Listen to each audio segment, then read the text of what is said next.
ഞാൻ Naseer, wild life photographer.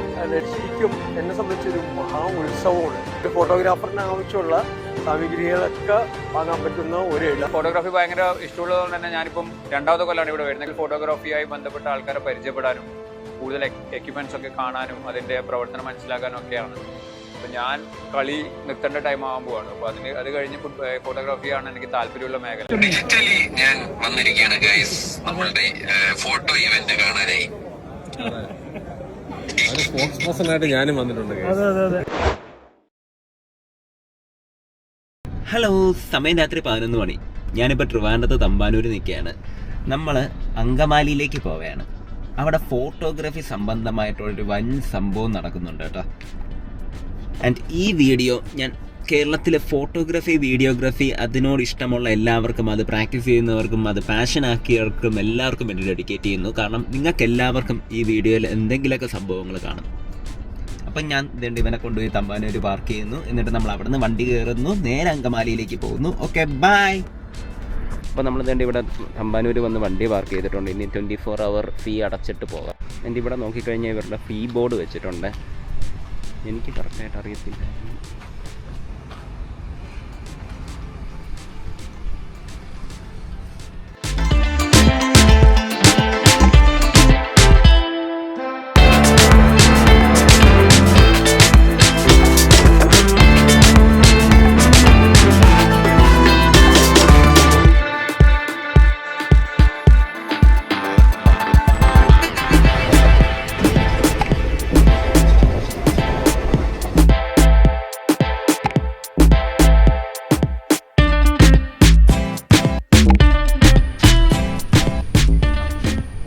അപ്പം നമ്മൾ നേരെ അങ്കമാലി റെയിൽവേ സ്റ്റേഷനിൽ എത്തിയിട്ടുണ്ട്. ഇത് നമ്മൾ വന്ന ചെന്നൈ ഗുരുവായൂർ എക്സ്പ്രസ് ആണ് കേട്ടോ.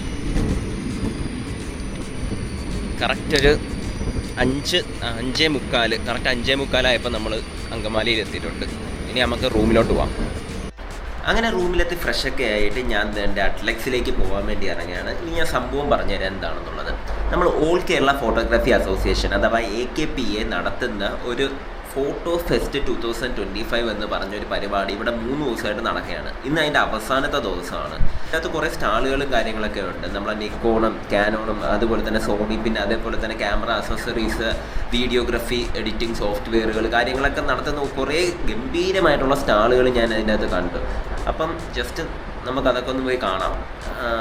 പിന്നെ ഇന്ന് ചൂസ് ചെയ്യാനുള്ള കാര്യം എന്ന് പറഞ്ഞാൽ നമ്മളെ നസീർ സാർ, വൈൽഡ് ലൈഫ് ഫോട്ടോഗ്രാഫിയിലെ ഒരു കിടിലം പുതിയാണ് പുള്ളിക്കാരൻ. ആ പുള്ളിക്കാരൻ്റെ ഒരു ടോക്ക് ഇന്ന് അവിടെ ഉണ്ട്. അപ്പോൾ അത് അറ്റൻഡ് ചെയ്യാനും കൂടെയാണ് ഞാൻ ഇന്ന് വന്നത്. അപ്പം നമുക്കിനി അങ്ങോട്ട് പോകാം. അപ്പോൾ പോകുന്നവരേക്ക് നമ്മൾ അനന്തഭവൻ കണ്ടപ്പോൾ ജസ്റ്റ് ഒന്ന് കയറിയതാണ് കേട്ടോ. ബ്രേക്ക്ഫാസ്റ്റ് കഴിച്ചിട്ട് ബാക്കി യാത്ര. അപ്പോൾ ഗെയ്സ്, നമ്മൾ ഞാൻ ഇവിടെ എത്തിയിട്ടുണ്ട്. Photo fest India 2025 Artex convention centre. നമുക്ക് അകത്ത് കയറാം. ഓക്കെ. ഇതിൻ്റെ ഫ്രണ്ടിൽ ഓരോ ബ്രാൻഡിൻ്റെയും ബാനറുകളും കാര്യങ്ങളൊക്കെ വെച്ചിട്ടുണ്ട്. നമ്മൾ നിക്കോണിൻ്റെ ഉണ്ട് കേട്ടോ, ഫ്യൂജി ഫിലിം ഉണ്ട്. നിക്കോണിൻ്റെ ഒരു വലിയ ബാനർ വെച്ചിട്ടുണ്ട് ഫ്രണ്ടിൽ തന്നെ. ഇതിൻ്റെ എൻട്രിയിൽ അവിടെ നല്ല സൂപ്പറായിട്ട് ഇവർ ഡെക്കറേറ്റ് ചെയ്തിട്ടുണ്ട്. നമ്മൾ കയറി പോകുമ്പോൾ തന്നെ ഒരു പ്രത്യേക ഒരു ഫോട്ടോഗ്രാഫി വൈബ് കിട്ടും. സമയം 10:30 ആയി. നമുക്ക് നേരെ പോയി നസീർ സാറിൻ്റെ സെഷനിൽ കയറാം. ബാക്കി സ്റ്റാളൊക്കെ അതിന് ശേഷം കാണാം. അടുത്തൊരു 10-15 മിനിറ്റ് ഞാൻ ഈ വൈൽഡ് ലൈഫ് സെഷനിൽ നിന്നുള്ള അടിപൊളി ബിറ്റ്സ് ആയിരിക്കും ഇടുന്നത്. പക്ഷേ അത് താല്പര്യമില്ലാത്തവർ ഒരു 15 മിനിറ്റ് ഫോർവേഡ് അടിച്ചു കഴിഞ്ഞാൽ നമ്മളെ ക്യാമറ സ്റ്റാളിലോട്ട്. നാട്ടിൽ ഒരുപാട് അനുഭവങ്ങളുള്ള ആളുകളാണ്. അപ്പോൾ അവരുടെ അനുഭവങ്ങൾ ഫോട്ടോഗ്രാഫേഴ്സ് അസോസിയേഷൻ്റെ ഒരു പിന്നെ കാരണം കൊണ്ട് ഇന്ന് നിങ്ങൾക്ക് വേണ്ടിയിട്ട് ഇവിടെ പങ്കുവെക്കുകയാണ്. നസീറിന് ഒരുപാട് സംഘടനയെക്കുറിച്ച് പറയാനുണ്ടാകും. കാരണം നസീറിൻ്റെ യാത്ര തുടങ്ങുന്നത് AKPAയിലൂടെയാണ്. കാരണം ഒരു കാലഘട്ടത്തിൽ നസീർ എന്നെ ഞാൻ ഇൻ്റർവ്യൂ ചെയ്യുന്നതാണ് ആദ്യമായിട്ടല്ലേ. അപ്പോൾ അന്ന് നസീർ എന്നോട് പറഞ്ഞ ഒരു പടവും ഞാൻ ആർക്കും കൊടുക്കില്ല, ഒരു പടവും ഞാൻ ആരെയും കാണിക്കില്ല, ഞാൻ ഈ പടങ്ങളൊക്കെ സൂക്ഷിച്ചു വെച്ചിട്ട് അടുത്ത തലമുറയ്ക്ക് കാണാൻ കൊടുക്കും. അന്ന് നസീർ എന്നോട് പറഞ്ഞത് വളരെ മനസ്സിൽ തറച്ചൊരു കാര്യം, അടുത്ത തലമുറയ്ക്ക് ഇത് കൊടുക്കുമ്പോൾ ഇതൊക്കെ ഭൂമിയിലുണ്ടാകുമെന്ന് എനിക്ക് ഉറപ്പില്ല എന്നാണ് പറഞ്ഞത്. അതായിരുന്നു അന്നത്തെ സാഹചര്യം. ഇപ്പോൾ ഒരു ഓർഡർ ഉള്ള പടങ്ങളൊന്നുമല്ല കേട്ടോ. കാരണം ഇവിടെ വന്നിട്ട് പെട്ടെന്ന് ഇതിലാക്കിയതാണ്, അല്ലെങ്കിൽ കറക്റ്റ് സ്റ്റോറി പോലെ പറയാവുന്നതാണ്. കടുവയിൽ എല്ലാവർക്കും അറിയാവുന്ന ഒരിതാണ് ഇത്. ചെറിയ നമ്മൾ ഫോട്ടോഗ്രാഫി താല്പര്യമുള്ളവരുടെ പേരിലാണ്. വൈൽഡ് ലൈഫ് ഫോട്ടോഗ്രാഫിക്ക് ആദ്യം അറിയേണ്ടത് ക്യാമറ ഉപയോഗിക്കാനല്ല, കാടിനെ എങ്ങനെ അറിയാൻ പറ്റുന്നുള്ള അതാണ് ആദ്യം പഠിക്കേണ്ടത്. ഇപ്പൊ കടുവേനെ നമ്മള് ഒരുപാട് സ്ഥലത്ത് നിന്ന് നമ്മൾ കടുവേനെ കണ്ടിട്ട് നമുക്ക് സഫാരിയിൽ പോയാൽ കടുവേനെ കാണാൻ പറ്റും, അല്ലാതെ നമുക്ക് നടന്നു പോയി ഫോട്ടോ എടുക്കാനൊക്കെ പറ്റും. അപ്പോ ഇത് പന്നീനെ പിടിച്ചേക്കുന്ന ഒരു കടുവേനെ അതിന്റെ ചെറിയൊരു സ്വഭാവം പറയാം. എന്താണെന്ന് വെച്ചാല് ചില കാലത്ത് ചില സമയങ്ങളിൽ കടുവ ഒരുപാട് പന്നികളെ അറ്റാക്ക് ചെയ്ത് പിടിക്കാറുണ്ട്. അത് പിന്നീട് എനിക്ക് മനസ്സിലായത് ഓരോ ക്ലൈമറ്റിൽ നമ്മളിലൊക്കെ തന്നെ വ്യത്യാസമുണ്ട്. അപ്പോൾ വർഷകാലത്ത് നമ്മൾ കർണന്മാരെ പറയും എന്തെങ്കിലും പറ്റിക്കഴിഞ്ഞാൽ അതായിട്ട് തന്നെ കിടക്കും, കേടായിട്ട് കിടക്കും എന്ന് പറയും. ബോഡിക്ക് അങ്ങനത്തെ കുറെ ഇതുണ്ട്, പ്രത്യേകതകളുണ്ട്. അപ്പോ അതുപോലെ കാട്ടിലെ മരങ്ങളും അതെ വർഷകാലത്ത് ഭയങ്കര സോഫ്റ്റ് ആവും, ചില മരങ്ങൾ ഭയങ്കര ഹാർഡാവും, ചിലത് സോഫ്റ്റ് ആവും. ഈ പന്നിയുടെ മാംസം ഭയങ്കര സോഫ്റ്റ് ആവും വർഷകാലത്ത്. ഇത് നീലഗിരി ലാഫിംഗ് ട്രഷ് എന്ന് പറഞ്ഞാണ്. നീലഗിരി ചിലപ്പോൾ അത് ആ ഭാഗത്താണ് ഉള്ളത്. നീലഗിരി ഊട്ടിയിൽ ഞാൻ അവിടെ താമസിക്കുന്നത്. അപ്പോൾ ഞങ്ങൾ ആ ഭാഗത്ത് ഒരു ഹനുമാൻ കോവിലുണ്ട്, അങ്ങോട്ട് പോകുമ്പോൾ കയറുമ്പോൾ കിട്ടുന്നതിന്. ഇത് പശ്ചിമഘട്ടത്തിൽ മാത്രമുള്ള ഒരു പക്ഷിയാണ്. ഇത് നക്ഷത്രാമ. ഇത് നമ്മളെ ചിന്നാറാണ് ഏറ്റവും കൂടുതലുള്ളത്. പലരും കളക്കടത്തൊക്കെ നടത്തുന്നവർ ഇതിനെ പെറ്റായിട്ട് വളർത്താനും. ഇത് മസൂടിയിലൊക്കെ ഉണ്ട്. നമ്മള് ഇതിന് പോയി കഴിഞ്ഞപ്പോ കണ്ടിട്ടുണ്ട്, ട്രക്കിങ്ങിന് പോയി കഴിയുമ്പോൾ മസൂടിയിലൊക്കെ ഉള്ള ഇതാണ്. രാവിലെ നമുക്ക് സിംഹാലം കുരങ്ങ് എവിടെ കാണും? ചെറിയ ചോദ്യം ചോദിക്കും, എവിടെ കാണും സിംഹാലം കുരങ്ങിനെ? രാജം പറയും. അല്ല വേറെ സാധാരണ ഇപ്പൊ മിനിയാന്ന് സ്കൂളിൽ പോയി സിംഹാലം കുരങ്ങിന്റെ ഫോട്ടോ കാണിച്ചപ്പോ ടീച്ചേഴ്സ് ഉൾപ്പെടെ പറഞ്ഞ സൈലന്റ് വാലി. അതല്ല, സിംഹാലം കുരങ്ങിനെ അവിടെ കാണും പശ്ചിമഘട്ട മലയാള മഴക്കാടുകളിൽ കാണും. തിരുവനന്തപുരം തുടങ്ങി നമ്മളെ ഇവിടം വരെ ഉണ്ട്, നമ്മളെ കർണാടകയൊക്കെ ഉണ്ട് സിംഹാലം കുരങ്ങ്. നമ്മൾ പറഞ്ഞേക്കുന്ന സിംഹാലം കുരങ്ങ് സാൻഡ് വാലി സിംഹാലം കുരങ്ങ്. അങ്ങനെ നമ്മളെ തെറ്റിദ്ധരിപ്പിച്ചാണ് കുറെ ഗവേഷകര്, ഫോട്ടോഗ്രാഫേഴ്സ്, കവികള്, ഇതൊക്കെ തെറ്റിദ്ധരിപ്പിച്ചാണ്. സാൻഡ് വാലിയുടെ പ്രത്യേകത പരിസ്ഥിതി സമരങ്ങൾക്ക് ഊർജം പകർന്നതാണ്. അവിടെ നിന്നാണ് തുടക്കം, അല്ലാതെ സിംഹാലം കുരങ്ങൊന്നുമല്ല. അത് നമ്മുടെ വാഴച്ചാലി, അങ്ങോട്ടൊന്നും പോയി വാഴച്ചാലി പോയി കാണും സിംഹാലം കുരങ്ങ്. ഇത് കരടി കുഞ്ഞും. അത് നമ്മൾ നേരത്തെ അഡ്വാൻസ് കൊടുത്ത് മക്കളെയൊക്കെ ഒന്ന് വന്ന് നിൽക്കണം എന്ന് പറഞ്ഞ അങ്ങനെ ഒരു ഫോട്ടോ എടുത്താണ്. കരടി കുഞ്ഞുങ്ങളെ പുറകിലിട്ടിട്ടാണ് യാത്ര ചെയ്യുന്നത്. ബൈക്ക് റൈഡിംഗ് എന്നാണ് പറയുന്നത് സാധാരണ വലിയ ഇതിൽ പറയുന്നത്. അപ്പോൾ എണ്ണ നിലത്തിറങ്ങിയത് അങ്ങനെ 2 കുഞ്ഞും അമ്മയും കൂടി വന്ന് ഇങ്ങനെ.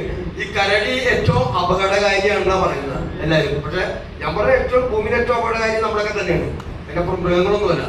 അപ്പൊ അപകടകാരി എന്ന് പറയാൻ കാരണം പലരും ആക്രമിച്ചിട്ടുണ്ട്. പക്ഷെ ഞാൻ വളരെ ക്ലോസ് ആയിട്ട് ഫോട്ടോ എടുത്തു, വളരെ ക്ലോസ് ആയിട്ട്. ഈ 6 ഇഞ്ച് ഉണ്ട് ഇതിന്റെ നഖം. ഒന്നാമത്തെ പ്രശ്നം കാഴ്ചശക്തി കുറവാണ്. പിന്നെ 2 കരടികൾ തമ്മിൽ ഫൈറ്റ് ചെയ്യുമ്പോൾ എഴുന്നേറ്റ് നിന്ന് ഫൈറ്റ് ചെയ്യും, ഇങ്ങനെ എഴുന്നേറ്റ്. അപ്പൊ എന്റെ പ്രൊഫഷൻ മാർഷ്യൽ ആർട്സ് ആണ്. എന്റെ ആയോധന കലകൾ. അപ്പൊ അതിൽ ചീകോങ് എന്ന് പറഞ്ഞൊരു ചൈനീസ് മാർഷ്യൽ ആർട്സ് ഉണ്ട്. അത് കരടിയുടെ പോസാണ്, ഇങ്ങനെ നിൽക്കുന്ന പോലെ. അപ്പോ 2 കരടികൾ തമ്മിൽ ഫൈറ്റ് ചെയ്യുമ്പോൾ എഴുന്നേറ്റിരിക്കും. ഈ കാട്ടിൽ ഒറ്റ ജീവിയും 2 കാലിൽ നടക്കുന്നില്ല. അപ്പൊ നമ്മള് കരടി എപ്പോഴും ഇങ്ങനെ കരടിയുടെ ഭക്ഷണം എന്താണ് അത് ചോദിക്കട്ടെ, എന്താണ് രാജപ്പെട്ടില്ല പാടില്ല. എന്താണ് ബിരിയാണി എന്നൊന്നും പറഞ്ഞില്ലേ? മിക്ക ആൾക്കാരും പറയുന്നത് തേൻ എന്ന് പറയും. അല്ല തേൻ എന്ന് പറയാം. തേൻ കാട്ടിൽ വർഷത്തിൽ 1 തവണ ഉണ്ടാവും. അപ്പോ എല്ലാ ജീവികളിലും ഇപ്പൊ നമ്മളുടെ പ്രധാന ആഹാരം എന്താണ്? നമ്മളുടെ മനുഷ്യൻ അതിന്റെ ഷവർമ, കുഴിമന്തി, പൊറോട്ട, ഇതാണ് ഇപ്പൊ നമ്മളുടെ പ്രധാന ആഹാരം. അതൊക്കെ പണ്ട് ചോറൊക്കെ ഔട്ട് ഓഫ് ഫാഷൻ അല്ലേ.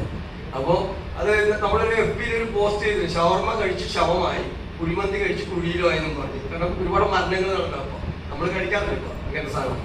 അപ്പോ ഈ എല്ലാ കാലത്തും സുലഭമായിട്ട് കിട്ടുന്നതാണ് ഏത് ജീവിയിലും ഭക്ഷണം, അരിയാഹാരം. നമ്മുടെ കാട്ടില് തേനാണെങ്കിൽ കാട്ടില് വർഷത്തിൽ 1 തവണ ഉണ്ടാവും. അപ്പൊ എന്ത് ചെയ്യുമ്പോ ഇത് ഫ്രിഡ്ജ് മേടിക്കണം, കുപ്പിയൊക്കെ മേടിച്ച് തേൻ സൂക്ഷിച്ചു വെക്കണം. EMI കിട്ടൂല നമ്മളെ പോലെ അവർക്ക്. അപ്പൊ അതല്ല പ്രധാന ഭക്ഷണം. പിന്നെന്താണ് ഏറ്റവും ഞാൻ നേരത്തെ പറഞ്ഞ 6 ഇഞ്ച് നഖുണ്ട്. ഇത് ചെതൽപ്പുറ്റൊക്കെ പുളിക്കും. എന്നിട്ട് അതിൽ നിന്ന് അതിന്റെ മുട്ട ചെതലിനെയൊക്കെ സഖ്യത്തിങ്ങനെ വലിച്ചെടുത്ത് ഭക്ഷിക്കും. പ്രധാന ഉറുമ്പിന്റെ കൂടി ആനപ്പള്ളത്തിന് വണ്ട് ഭയങ്കര ഇതാണ്, പരിശ്രമിയാണ്. അതിനെയാണ് മലയാളത്തിൽ പേര് മടിയൻ അടിയന്. അത് നമ്മളുടെ സ്വഭാവമാണ് വിചാരിച്ചത്. എപ്പോഴും പുളിക്ക് തീറ്റ വേണം.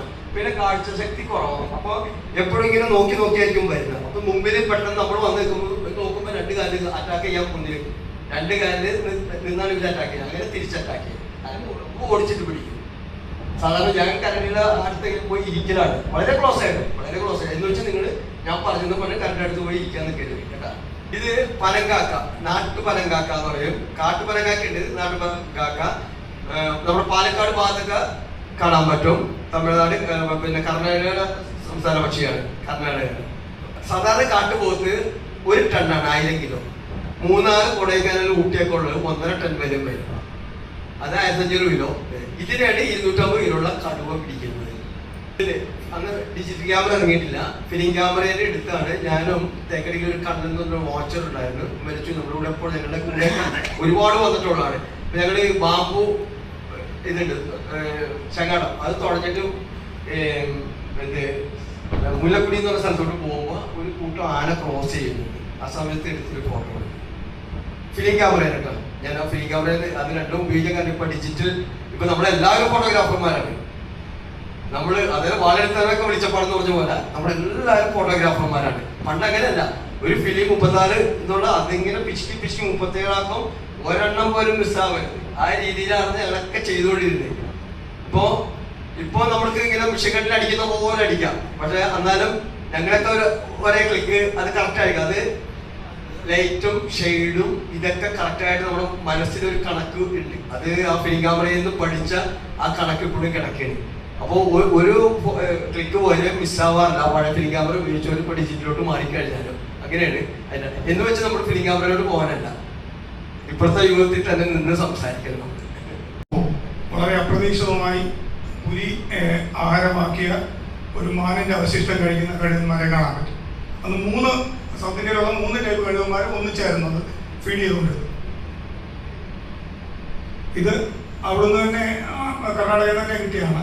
കടുവയെ തിരഞ്ഞിങ്ങനെ കൂട്ടിൻ്റെ അടുത്ത് കുറേ മണിക്കൂറുകൾ കിടന്നപ്പോൾ ആരും ശ്രദ്ധിക്കാതെ പാറപ്പുറത്തിരുന്ന വെയിൽ കായുന്ന ഇവരെ ഒന്ന് എടുത്തു നോക്കിയാണ് എങ്ങനെ ഉണ്ടെന്ന്.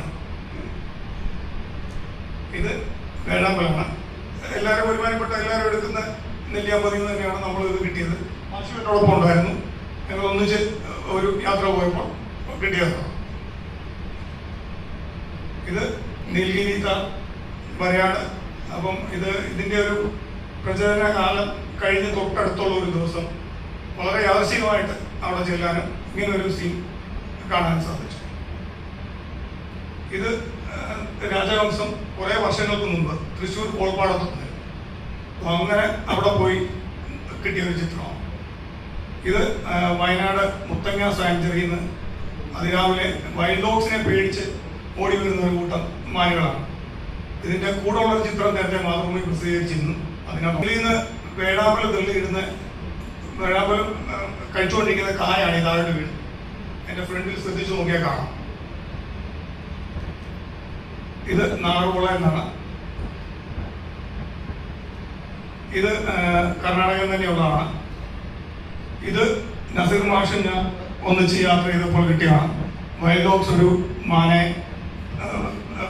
കടുവ പിടിച്ച ഒരു മാനെ കഴിക്കുകയാണ്.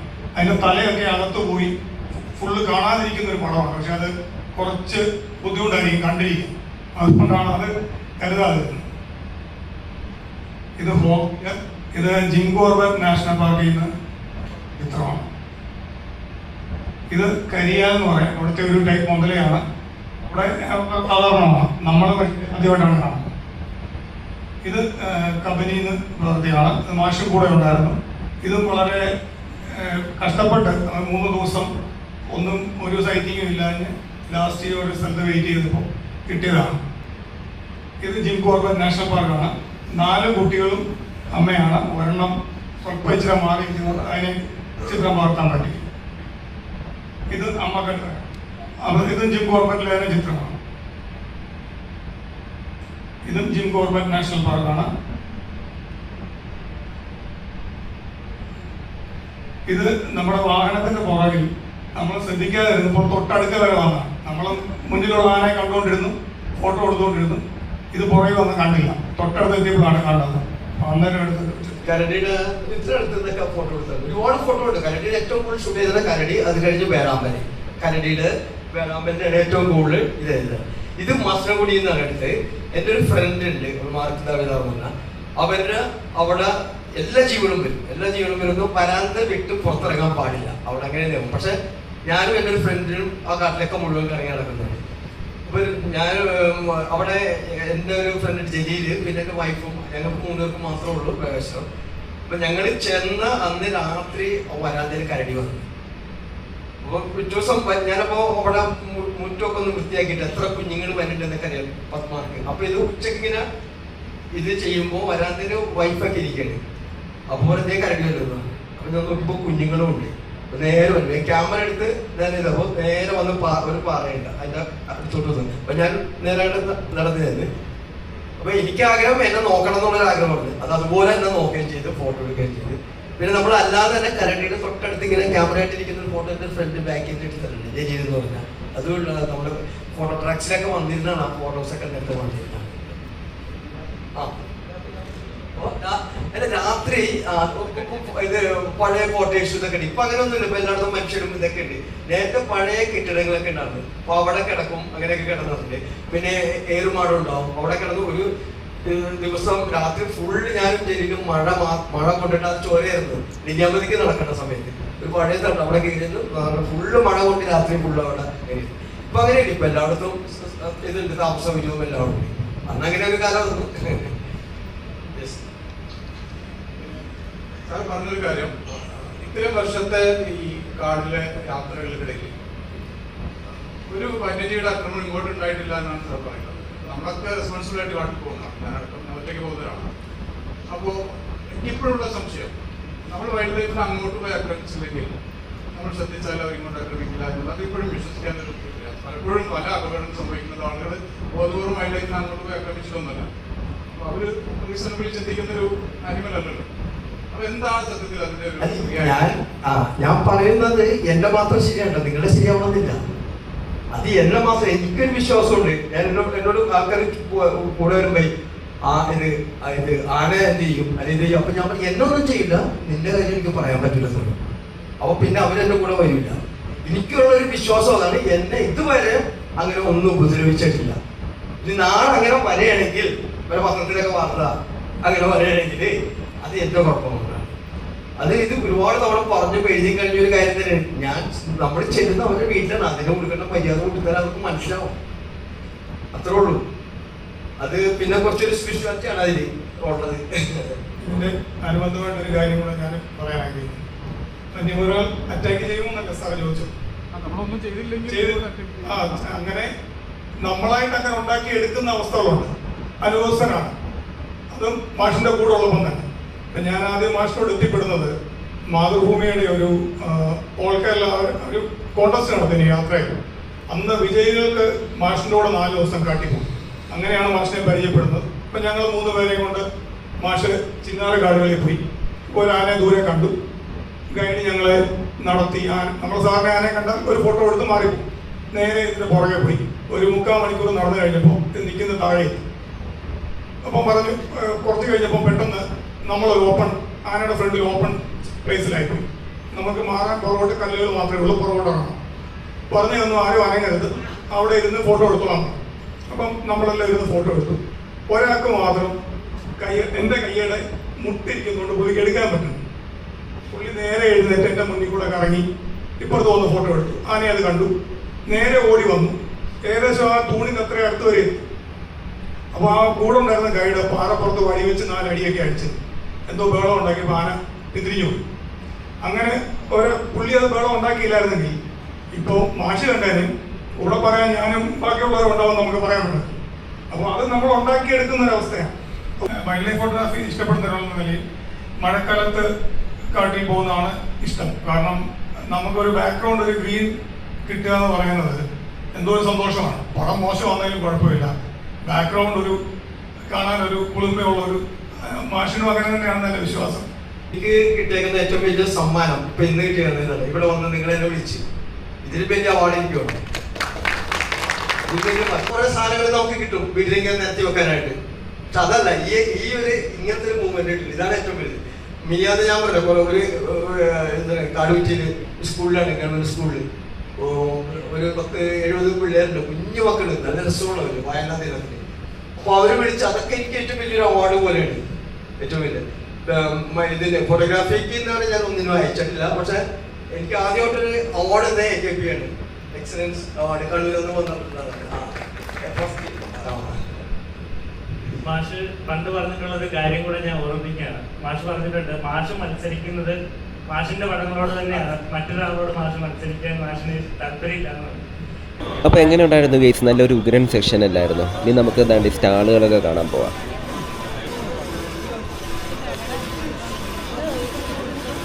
ഇതിനെങ്ങനെയാണ് റേറ്റ് വരിക?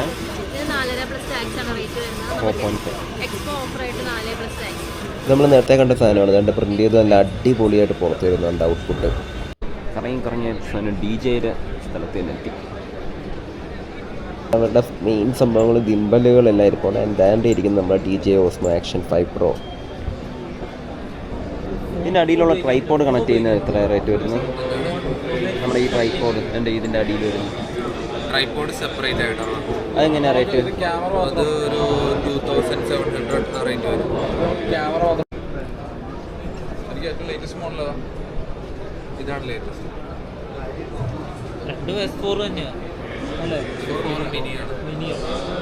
DJയുടെ Osmo Action ക്യാമറ കഴിഞ്ഞ് കഴിഞ്ഞാൽ ഇപ്പോൾ ഉള്ളതിൽ വെച്ച് ഏറ്റവും ബെസ്റ്റ് ആക്ഷൻ ക്യാമറ ഞാൻ പറയുന്നത് Insta360 ആണ്. നമുക്ക് പല വെറൈറ്റി സാധനങ്ങളുണ്ട്. ഇവരുടെ ഒരു ഇതുണ്ട്, ഈ ഇരിക്കുന്ന സാധനം കണ്ടില്ല, ഇതിൻ്റെ അകത്ത് സെൽഫി സ്റ്റിക്ക് എന്ന് പറയുന്ന സാധനം ഇൻവിസിബിൾ ആക്കാൻ പറ്റും നമുക്ക്. എന്ന് പറഞ്ഞാൽ നമുക്ക് ആ ക്യാമറ മാത്രമായിട്ട് കാണാൻ പറ്റും, നമ്മളെ കയ്യിൽ സ്റ്റിക്ക് ഇരിക്കുന്നതായിട്ട് കാണത്തില്ല. പിന്നെ ഇവരുടെ തന്നെ ഇതുണ്ട്, നമ്മുടെ Osmo Action പോലത്തെ action ക്യാമറയുണ്ട്.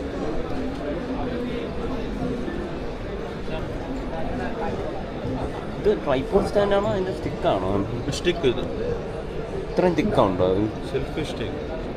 Oh, when you extend this one, this will become invisible. okay. But compared to this one is a lot more thicker, right? No, actually this is 300 centimeter. This is very big. It will go to very.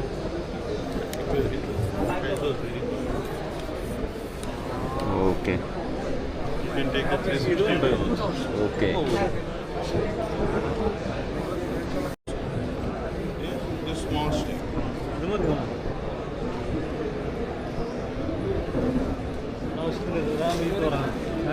How much is this one? 33,000. 33. Starting. 33,000 sir. Stick 40,000, 2,800. Yeah. Okay. Total? Total comes to 36,000. This one cost? This is 55,000. 55. Stick is 10,000. 55 for the camera, stick for 10,000. 16,000. 16. എങ്ങനെ അവിടെ തന്നെ production ചെയ്യാം?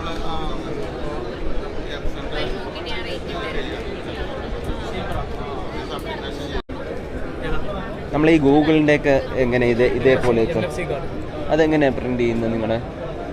നമ്മൾ production ചെയ്യാം.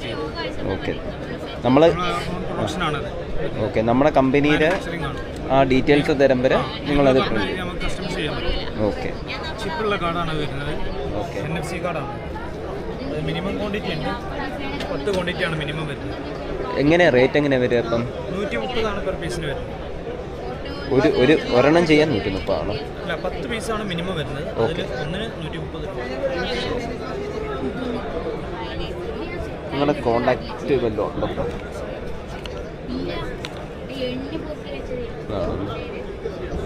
എൻ്റെ phone കാലിക്കട്ടാണോ office? Sir അവിടെ ഞാൻ Trivandrum. Photography is my passion.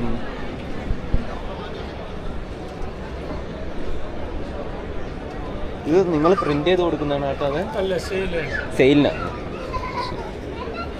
എങ്ങനെ പീസിന് വരുന്നത്? 150. ഇവിടെ വന്നു കഴിഞ്ഞാൽ നമുക്ക് കണ്ട് ഇങ്ങനത്തെ ടീഷർട്ട്സ് കാര്യങ്ങളൊക്കെ മേടിക്കാൻ. Single piece. ഇതൊക്കെ എങ്ങനെയാട്ടോ റേറ്റ് വരുന്നത്? 300. ഓൺലൈനായിട്ട് അയച്ചു തന്നാൽ ചെയ്തു തരുമോ? കാർഡുണ്ടോ?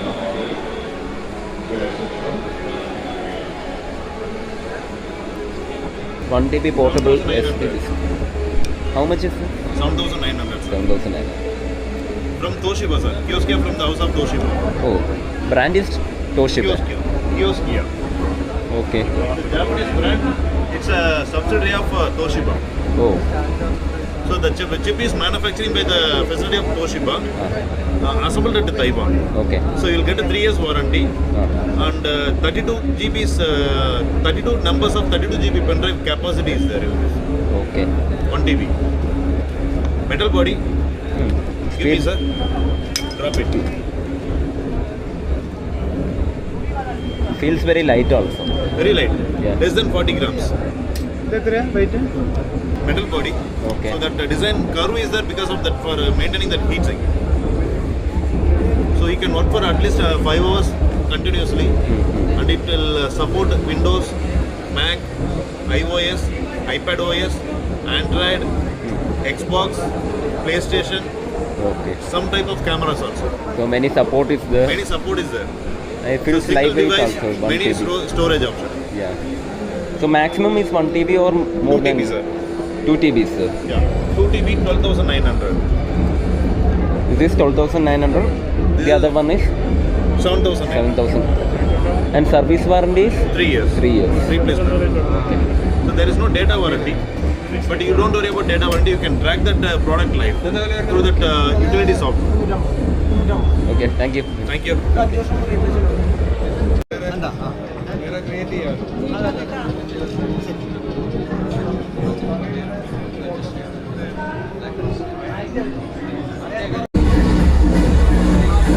ഇത് നമ്മൾ ഫോട്ടോ തരുന്നത് പ്രിന്റ് ചെയ്ത് തരുന്നതാണോ? ഏതാ? മെറ്റീരിയൽസ് മാത്രമാണ്. ഹോൾസെയിലാണല്ലേ?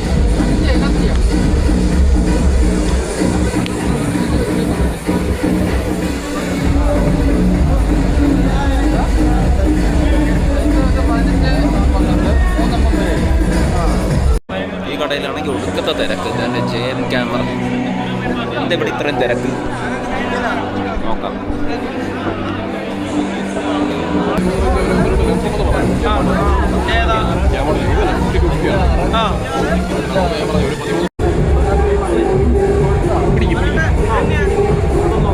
ഞാൻ ഒന്ന് സൈഡിൽ ഒതുങ്ങി നിന്നത്. ഇവിടെ ഫുള്ള് നല്ല തിരക്കുമാണ്. അവസാനത്തെ ദിവസമാണ്. എല്ലാ വർഷവും ഇതേപോലത്തെ പരിപാടി ഉണ്ട് കേട്ടോ. ഞാൻ ആദ്യത്തെ ലൈനിലെ സ്റ്റാൾസ് പോലും ഇതുവരെ കണ്ടു തീർന്നിട്ടില്ല. അത്ര തിരക്കാണ്. നമുക്ക് ബാക്കി കാണാം. ഇവിടെ ഫ്യൂജി ഫിലിമിൻ്റെ സ്റ്റോളിൻ്റെ അകത്ത് മോഡൽ ഷൂട്ടിംഗ് എല്ലാം ഉണ്ട് കേട്ടോ. ഫ്യൂജി ഫിലിമിൻ്റെ മാത്രമല്ല, നിക്കോണിലും സോണിയിലും എല്ലാം ഉണ്ട്. ഞാൻ അങ്ങോട്ട് പോകുമ്പോൾ കാണിച്ചു തരാം. ആൻഡ് നമ്മൾ ഈ ഇടയ്ക്കായിട്ട് കേട്ടുകൊണ്ടിരിക്കുന്ന ഒരു പേരാണ് ഈ ഫ്യൂജി ഫിലിമിൻ്റെ ക്യാമറകളെ പറ്റി. നല്ലൊരു റിവ്യൂ ഉള്ളൊരു കമ്പനിയാണ് ഇപ്പം ഫ്യൂജി ഫിലിം. കാനോയുടെ സ്റ്റോൾ ഇവിടെ ഉണ്ട്. പക്ഷേ കാനോയുടെ സ്റ്റോൾ എനിക്ക് അത്രയ്ക്ക് അങ്ങോട്ട് ഇഷ്ടപ്പെട്ടില്ല കേട്ടോ. നിങ്ങൾ നിക്കോണിൻ്റെ ഞാനിപ്പോൾ നിക്കോണിൻ്റെ സോണിയുടെ സ്റ്റോൾ കാണിച്ചു തരാം. അപ്പം നിങ്ങൾക്ക് മനസ്സിലാവും. ഇതേണ്ട നോക്ക്, സോണിയുടെ സ്റ്റോൾ കണ്ട് എന്ത് അടിപൊളിയായിട്ടാണ് അവർ സെറ്റ് ചെയ്തിരിക്കുന്നത് നോക്ക്. ആ ഫ്രണ്ടിലൊരു മോഡലിനെയും പിടിച്ചിരുത്തി അതിൻ്റെ പിറകിൽ അതിൻ്റെ ഒരു ബാക്ക്ഗ്രൗണ്ടും നല്ല ലൈറ്റിങ്ങും എല്ലാം കൊണ്ട് അടിപൊളിയാക്കിയിട്ടുണ്ട് സോണിയുടെ സ്റ്റോള്. അതിൻ്റെ ഫ്രണ്ടിൽ തന്നെ നല്ല തിരക്കും ഉണ്ട് കേട്ടോ. പക്ഷേ ഇതല്ല, ഇതിൻ്റെ അപ്പുറമാണ് നിക്കോണിൻ്റെ സ്റ്റോള്. അത് ഞാൻ കാണിച്ചു തരാം.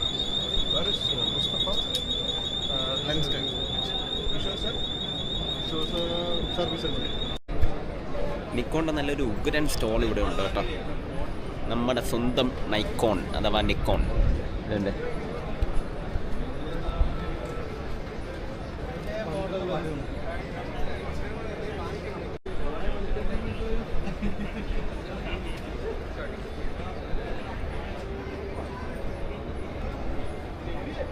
ഇത് നാഗർഹോളയിലെ കബനീൻ്റെ പുലിയാണ് തോന്നുന്നു. സെയിം ഫോട്ടോ നമ്മളതിലും ഉണ്ട്.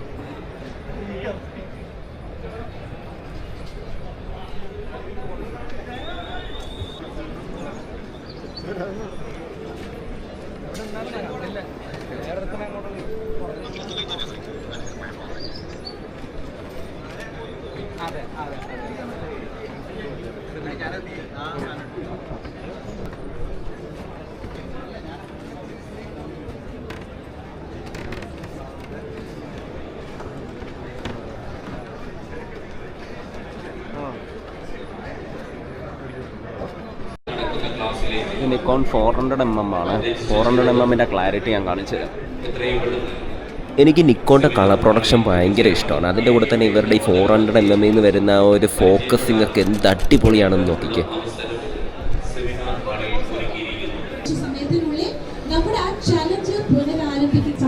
എവിടെയോ കണ്ടിട്ടുണ്ടല്ലോ. ഒന്നും മനസ്സിലാവുന്നില്ല. അപ്പൊ ഈ ഇരിക്കുന്ന നീ ഇരിക്കണം ഞാനില്ലേ? അത് ഞാനല്ല. ഈ ഐഫോൺ കാട്ടി നമുക്ക് ഫ്രണ്ടില് കാണാൻ പറ്റുമല്ലേ? ഇങ്ങനെ എടുത്താൽ മതി. 4K 60 ഇത് മറ്റേ അല്ലേ ലൈക്കയുടെ അത് വേറെ ഒന്നും അല്ലേ? പുള്ളിയോടെ ഞാൻ എന്തെങ്കിലും പുലിയെ ഫോട്ടോ എടുക്കാൻ പോകാനുള്ള പ്ലാനിലാണ്. മോഡൽസിനെയൊക്കെ മടുത്ത്. കണ്ടാലും താങ്ക്സ്.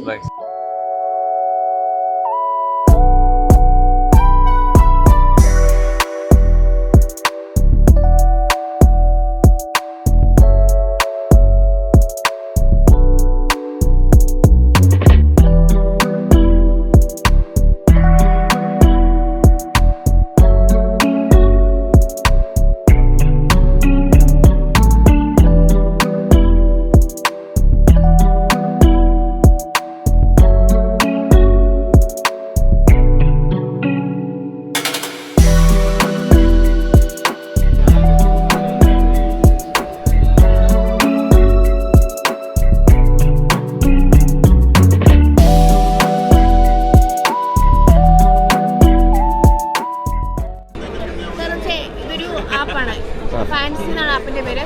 നമ്മൾ ഏത് ലൊക്കേഷൻ ആ ലൊക്കേഷൻസ് അവൈലബിൾ ആയിട്ടുള്ള ഫോട്ടോഗ്രാഫീസിന് ലിസ്റ്റ് ഔട്ട് ചെയ്യുന്ന ഒരു ആപ്പാണിത്.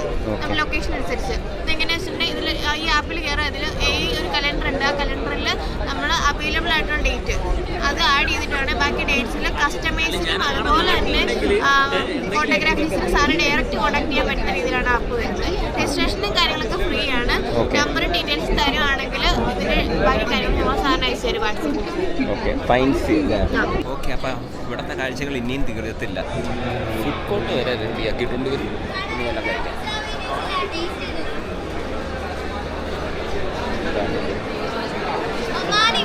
ചോക്ലേറ്റ് ടേസ്റ്റ് ചെയ്ത് നോക്കൂ. പീനട്ടിലെ കാഷ്യൂല് ബദാമില് കഴിച്ചു നോക്കൂ.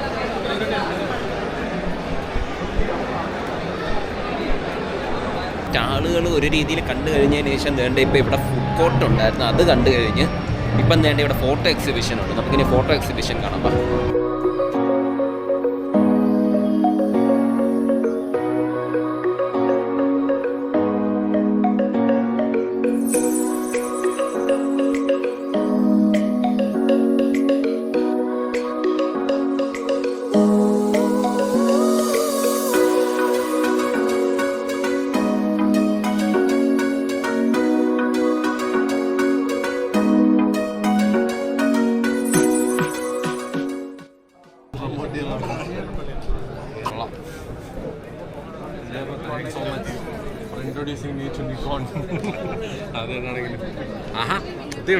ഫാഷൻ ഫോട്ടോഗ്രാഫി ഞാൻ ജസ്റ്റ് നോക്കിയതാ. ഇത് കൊള്ളാം കേട്ടോ. സോണിയാണോ? ഞാൻ കാനോൺ. ഞാൻ നിക്കോണാണല്ലേ? കൊള്ളാം കേട്ടോ. മിസ് ചെയ്തു. നല്ല കളർ നിക്കോണ്ട. കാനോൺ പക്ഷേ ഞാൻ പറഞ്ഞേ കുറച്ച് ട്രൂ ടു ലൈഫ് കളേഴ്സാണ്. അതിനെ നമ്മളോട് പ്രോസസ്സ് ചെയ്യണം കുറച്ചുകൂടെ. ഇത് പക്ഷേ കറക്റ്റ് ഇൻ ക്യാമറ തന്നെ നല്ല അടിപൊളി കളർ. എന്തായാലും വിളിക്കും. പ്രാക്ടീസ് ചെയ്യണം.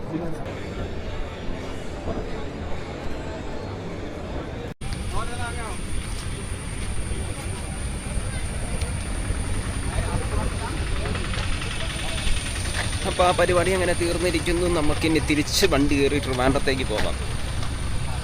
കണ്ടല്ലേ, ഞാൻ പറഞ്ഞില്ലേ ഇത് ഫോട്ടോഗ്രാഫേഴ്സ് വീഡിയോഗ്രാഫേഴ്സിന് ഒരു വിരുന്നായിരിക്കുമെന്ന്. കുറേ പേരെയും കണ്ടു, നമ്മൾ നമ്മുടെ ഫോളോവേഴ്സിനെ കണ്ടു, പുതിയ കൂട്ടുകാരെ കണ്ടു.